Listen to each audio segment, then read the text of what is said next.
Hello, welcome everyone. This is a very special CPH Music live session. I'm Peter Reske, the Senior Editor for Music and Worship at Concordia Publishing House, and I'm joined by my colleague, Mark Knickelbein, Editor in the Music Department. Today, we have a very special treat. For the first time, we will have live music at one of these sessions, and today we are featuring Dr. Jeffrey Blersch. Good morning, Jeff. Good morning, guys. So Jeff, if you will, just tell us briefly about your position and what you do. Sure. I'm at Concordia University, Nebraska, located in beautiful downtown Seward, Nebraska. This is our 15th year here in Seward. I teach organ, and I teach our second year music theory sequences, and also conduct our women's choir here on campus. So when did you start playing organ? It's a loaded question. My mother always told me that when I was young, she could sit me on an organ bench and go clean the house, and I would entertain myself as a 2-year-old by playing around the instrument. My dad always said that he was somebody that really loved to play but never had the patience to learn any one instrument in any detail. So he decided when I was young he wanted to play the organ, and so he got a Hammond organ for our house. And as a 6-year-old, my parents decided that it might be good to see if there was someone that could teach me some things. And so we went to the local Hammond organ store, and they started to teach me some chords and how to read treble clef and lead sheet.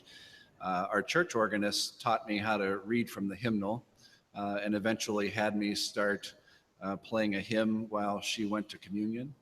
And then a few years after that, she decided to leave her position at the church, and the elders at Peace Lutheran in Cincinnati offered it to me when I was 8. And so I've been on the bench since I was 8 years old. So we'll get a chance in a few seconds to find out if those early lessons paid off. So first, you'll be playing Lord Jesus Christ with Us Abide. And this is from a new collection that I'd like Mark to tell us a little bit about. Yeah, so this collection is called A Reformation Celebration. It was released this past May of 2016, together with 2 companion volumes, A Reformation Easter and A Reformation Christmas. And these all feature organ preludes based on 16th century hymn tunes. There are 8 pieces in each volume, so 24 altogether, and each one is written by a different composer. So Jeff, why don't you play for us your setting of Lord Jesus Christ with Us Abide. Take it away. Okay.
Lovely. Thank you, Jeff.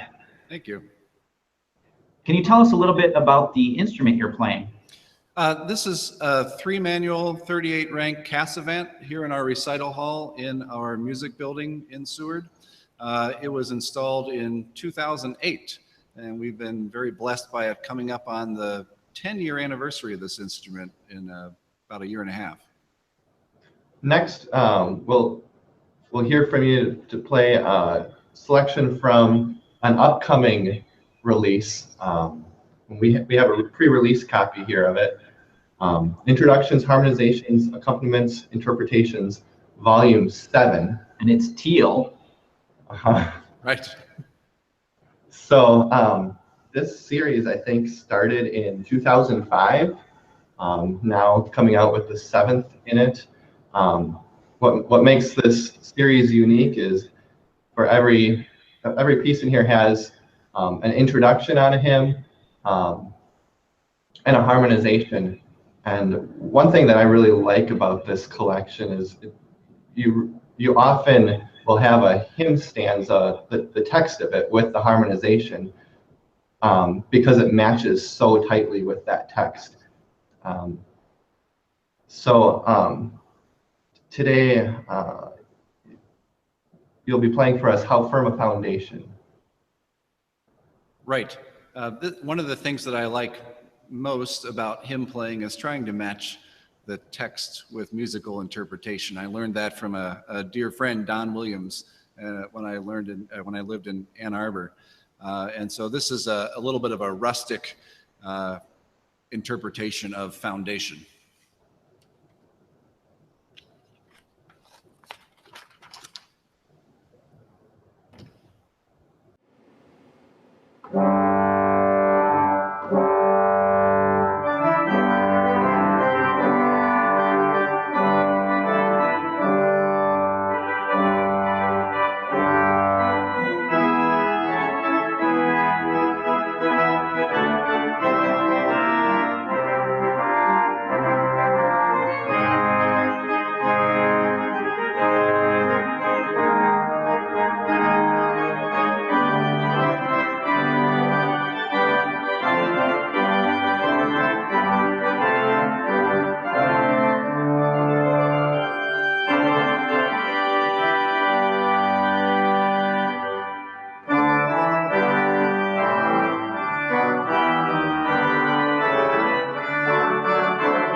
That's a lot of fun. Thanks, Jeff. Thank you. So the title of this series, Introductions, Harmonizations, Accompaniments, Interpretations, there's a lot that's encapsulated in that title.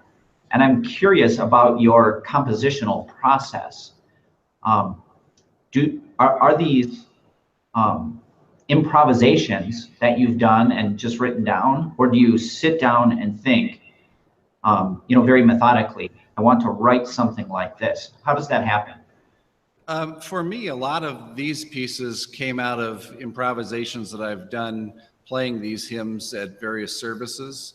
And I may have done something and I thought, well, that came out kind of nice, and maybe I'll try writing it down. And of course, the written down version never winds up being exactly the same as the improvised version. Sometimes I can't quite remember what I've done in the past. But occasionally I'll sit down and actually try to write out a hymn harmonization if I really want to try to do one on a particular hymn, and I haven't improvised anything recently. But even in that case, I always start at the organ and just start playing a few things and trying some things and see what comes out.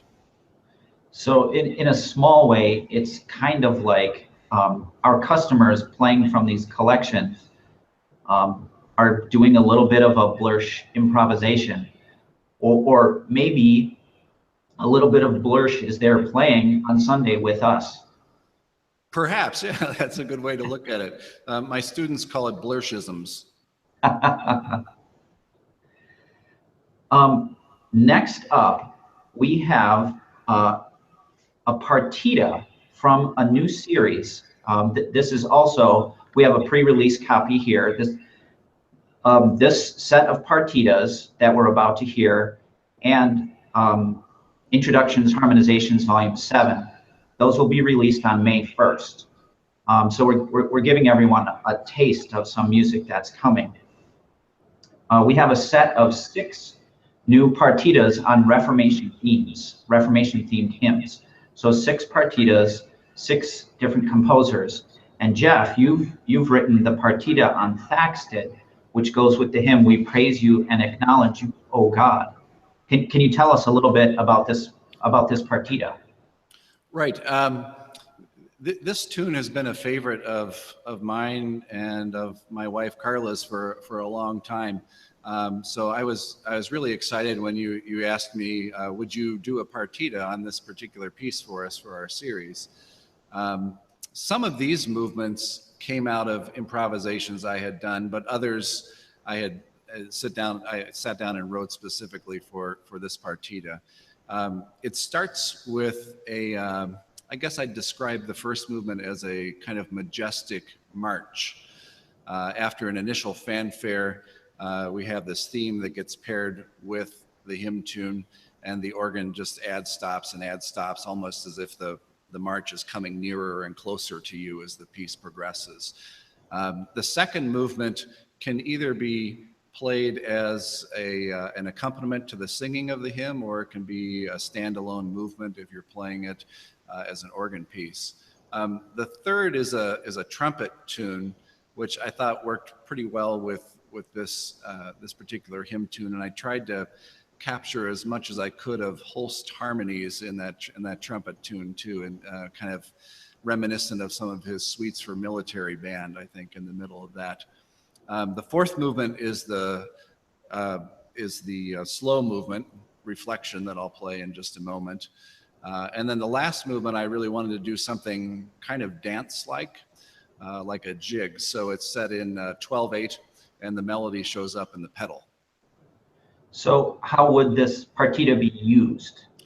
You could really use it a number of different ways. You could play the whole thing as a recital piece. You can use individual movements for different voluntaries that you might play in the service. You could shorten some of the movements and use them as an introduction to the hymn if you wanted. And that second movement, again, could be used to accompany hymn singing. So you could really just be as creative with it as you'd like. Yeah, so what will you be playing today? These are going to be the last 2 movements. So the Reflection, the slow movement, and then the finale, which is the dance-like jig. Okay, go for it.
Bravo.